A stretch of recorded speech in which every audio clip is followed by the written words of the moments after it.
خسائر فادحة تضرب شركة ماكدونالدز العالمية بسبب دعم اليهود وتهميش القضية الفلسطينية. حملة المقاطعة العربية كان لها تأثير كبير، خسرت الملايين والكثير من أسهمها في البورصة في 17 يوم. إيه الحكاية؟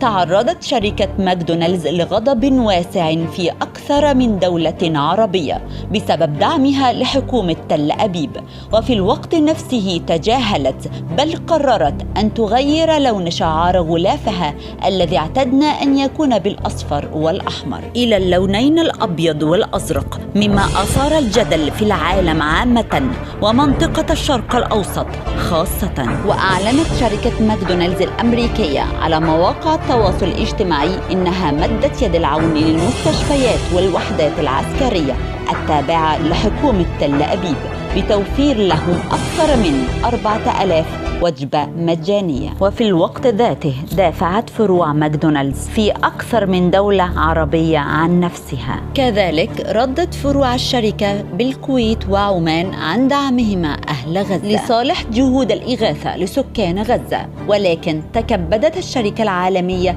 خسائر قدرت بالملايين سواء في أمريكا أو باقي الدول حول العالم. وبحسب بيانات حديثة هبط سهم مجموعة شركات ماكدونالدز بنحو 1.8% من قيمته السوقية ببورصة نيويورك، وفقد السهم $4 من سعره ليسجل $246 مقابل سعر افتتاح $251.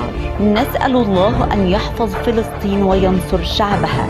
هل تتوقع أن تستمر شركة ماكدونالدز في دعم اليهود؟ شاركنا الرأي.